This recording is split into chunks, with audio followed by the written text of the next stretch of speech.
Well, hi, Colts. It's Mrs. Hladun. It is Friday evening, and I'm here with a chapter or two from the book Charlie and the Chocolate Factory. I hope that you are having a great day. I had a pretty good day. It was long, and I'm glad it's Friday, but I'm here to do some reading. So here we go. Charlie and the Chocolate Factory. We're on chapter 22, but in chapter 21, we saw Miss Violet Beauregard take a bite or take a piece of Mr. Wonka's favorite new candy, which is like a bubble gum that has food in it. And when she got to the tomato soup, she loved it. She got to the beef, like pot roast, and that was delicious. And when she got to the blueberry pie with ice cream, it was also delicious, but it turned her into a giant blueberry. And the Oompa Loompas had to roll her out of the room to go squeeze the juice out of her to try to get her back to normal. So don't eat candy before it's ready. That's kind of the moral of that story. So this chapter, chapter 22, is called Along the Corridor. Well, well, well, sighed Mr. Willy Wonka. Two naughty little children gone. Three good little children left. I think we'd better get out of this room quickly before we lose anybody else. But Mr. Wonka, said Charlie Bucket anxiously, will Violet Beauregard ever be all right again, or will she always be a blueberry? They'll dejuice her in no time flat, declared Mr. Wonka. They'll roll her into the dejuicing machine, and she'll come out just as thin as a whistle. But will she still be blue all over? Asked Charlie. She'll be purple, cried Mr. Wonka. A fine, rich purple from head to toe. But there you are. That's what comes from chewing disgusting gum all day long. If you think gum is so disgusting, said Mike Teavee, then why do you make it in your factory? I do wish you wouldn't mumble, said Mr. Wonka. I can't hear a word you're saying. Come on, off we go. Hurry up, follow me. We're going into the corridors again. And so saying, Mr. Wonka scuttled across the far end of the inventing room and went out through a small secret door hidden in a lot of pipes and stoves. The three remaining children, Veruca Salt, Mike Teavee, and Charlie Bucket, together with the five remaining grown-ups, followed after him. Charlie Bucket saw that they were now back in one of those long pink corridors with many other pink corridors leading out of it. Mr. Wonka was rushing in along in front, turning left and right and left, and Grandpa Joe was saying, keep a good hold of my hand, Charlie. It would be terrible to get lost in here. And here's a picture of them leaving the inventing room.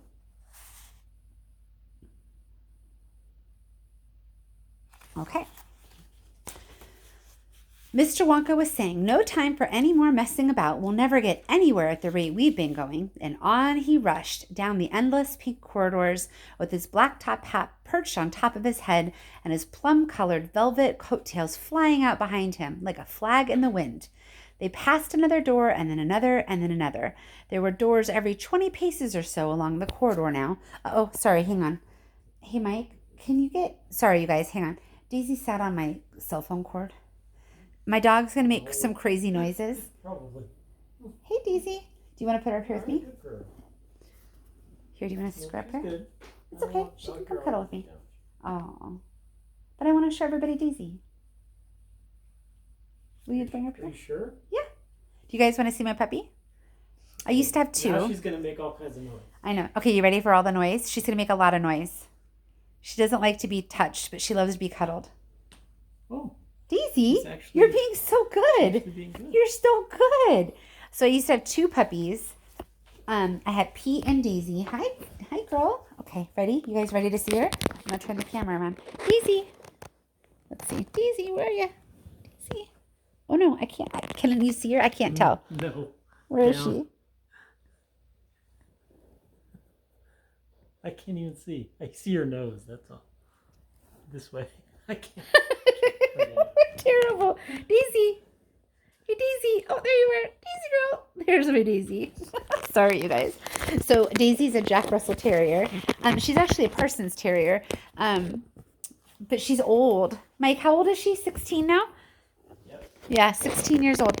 And then we had another dog who was also a Jack, who was a lot bigger than Daisy. And his name was Pete. But he had to, he passed away like a month ago or so now, and that was really sad for our family. But Daisy is taking up all the space and is loving the extra attention, so she's going to cuddle up here with me. Okay, back to our story.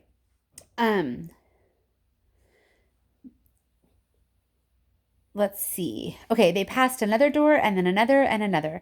There were doors every 20 paces or so along the corridor now, and they all had something written on them, and strange clanking noises were coming from behind several of them, and delicious smells came wafting through the keyholes, and sometimes little jets of colored steam shot out from the cracks underneath. Grandpa Joe and Charlie were half running and half walking to keep up with Mr. Wonka, but they were able to read what it said on quite a few of the doors as they hurried by. Eatable marshmallow pillows, it said on one. Marshmallow pillows are terrific, shouted Mr. Wonka as he dashed by.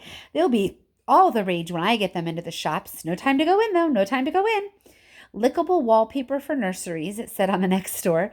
Lovely stuff, lickable wallpaper, cried Mr. Wonka, rushing past. It has pictures of fruits on it, bananas, apples, oranges, grapes, pineapples, strawberries, and snozberries.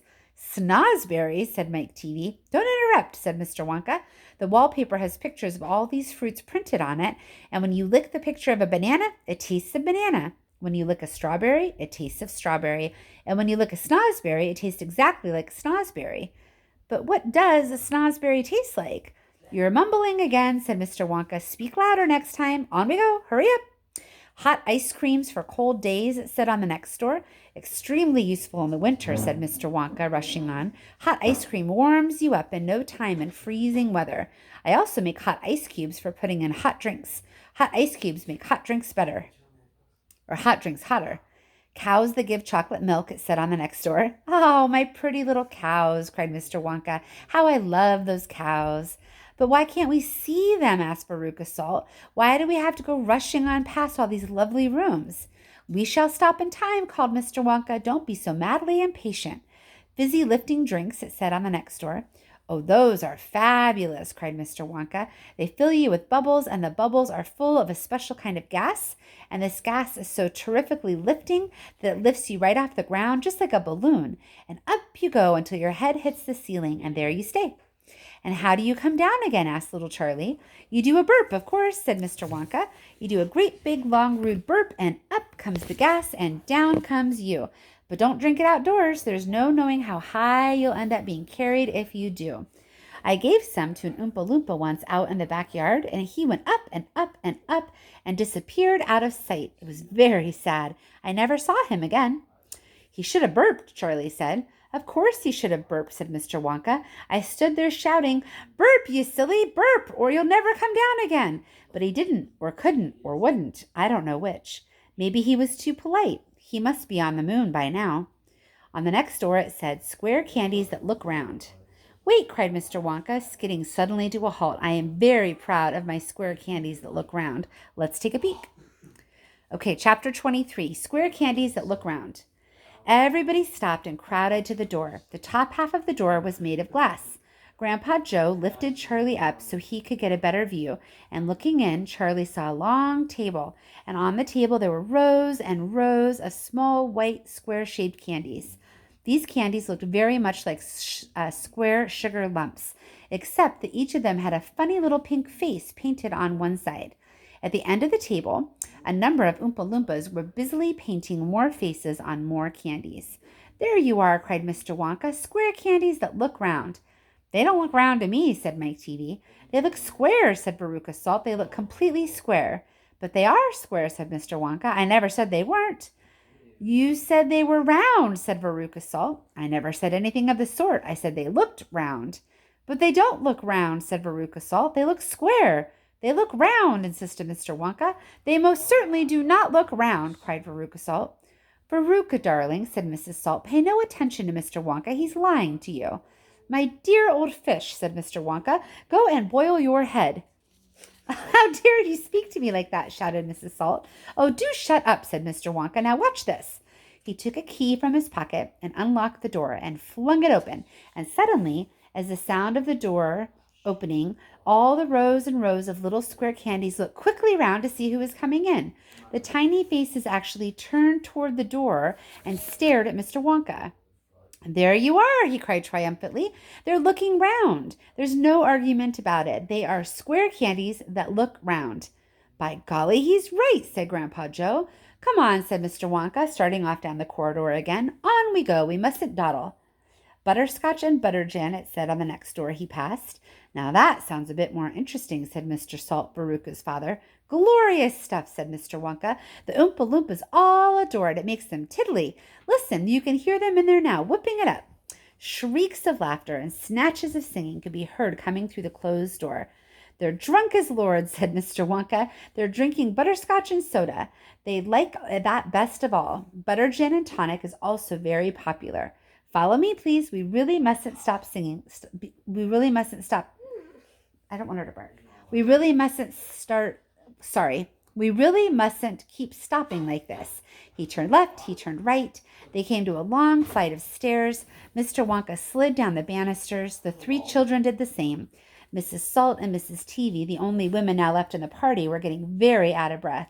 Mrs. Salt was a great fat creature with short legs, and she was blowing like a rhinoceros. This way, cried Mr. Wonka, turning at the bottom of the stairs. Go slower, panted Miss Salt. Impossible, said Mr. Wonka. We would never get there in time if I did. Get where? Asked Veruca Salt. Never you mind. You just wait and see, said Mr. Wonka. Okay, here's all the candies, the square candies that look round. Here's a picture of them. You see that? You see it, Ben? No, not really. You can't see it? You're looking right over my shoulder. That's my little guy, Benjamin, my 4th grader. All right. So far we've seen tons of candies in Mr. Wonka's shop. I wonder what you think your favorite might be. Do you think that you would like the gum that tastes like food, or would you think it's really funny to have a candy that turns and looks at you when you walk in the door? Or would you be more interested in some of the other things that we've heard about? I'm curious to know what you think. So the next chapter is called Veruca and the Nut Room. So we'll have to see what happens to Veruca Salt. She's the one that's a bit bossy, and so maybe something interesting will happen to her. We'll see. Okay, I will see you guys tomorrow with more chapters from Willy Wonka. Have a great night, okay? I'll see you soon. Bye.